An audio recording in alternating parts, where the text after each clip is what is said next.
Origami, as we would do it, is a flat sheet of paper that you fold. What the engineers are doing now is taking a sheet of material that is impregnated with electronic devices that provide a memory to that particular sheet so that it can self-fold and self-fold into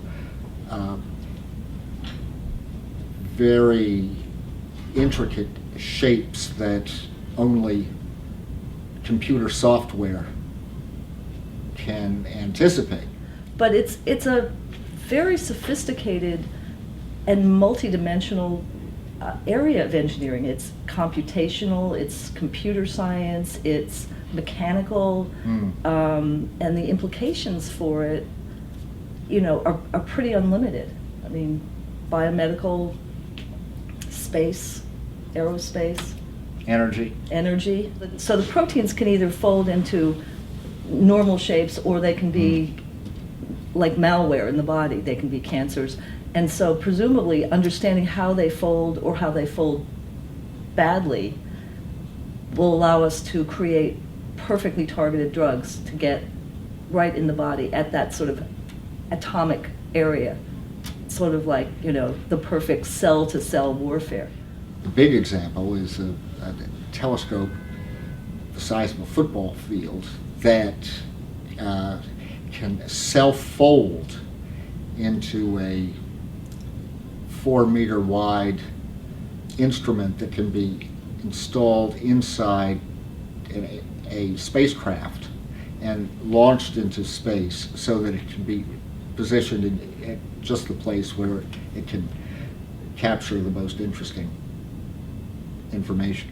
The players, while they are few in number, are not sort of out there unknowns. I mean, one of our examples is an MIT professor who is also a MacArthur Award winner, who has written books about origami, who teaches a class in origami as it creates algorithms. So it's a legitimate computer science class, and it's not like they're out there toiling on some pie-in-the-sky things in total obscurity. Some of our grant winners and examples are true superstars in several fields.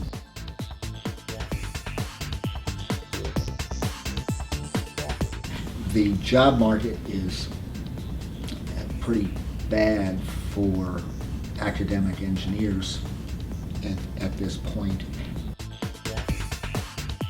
The potential for Ph.D. engineers to use their training and their research skills in industry is growing with the knowledge economy. There are a growing number of startups, often started by PhDs themselves, that spring out of their laboratory research, and they need comparable people, colleagues working with them, with the separate set of skills that they need, the entrepreneurship, the communication skills, the understanding of markets that would traditionally go into an MBA, makes these students attractive to a growing segment of industry. The research is kind of reality-based. So they're not just working on some theoretical problems, it's often problems that have industrial implications or manufacturing implications. And so the end users of the PhD can kind of see the value of having research. So Ginkgo Bioworks, which was hatched at MIT, the postdocs were all sort of founders of the company, but it was the exact injection of manpower, brain power, and capital that allowed this, really cutting edge. It's like trying to do building blocks of life and to create an assembly line for organisms that could essentially convert E. coli into something that would gobble pollution and create usable fuel. I mean, it's really out there. And the postdocs that we talked to found the experience just fantastic, but none of them had been able to get a job. I mean, it was a serious, send out a bunch of resumes and nothing comes back.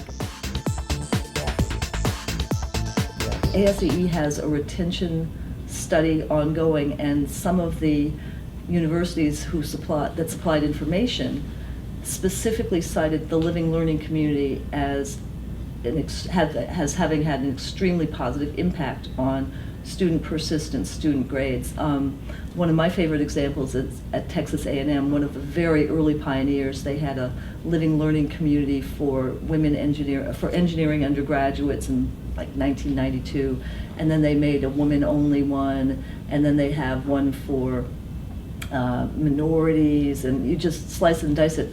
But it improved persistence and retention and grades so significantly that the university now is sort of markets and urges all first-generation students and all low-income students to essentially participate in a living learning community. And it's not just a dorm space. It is often accompanied by a mandatory course that includes things like study skills, how to map your time out better so that you don't have to do all your term papers at the last moment, peer-to-peer mentoring. They're involving older female engineers. They're involving informal interactions with faculties, in addition to the popcorn movie nights, so that essentially first-year students hit the ground running. They have a natural cohort and support network. We're seeing a growing amount of education research on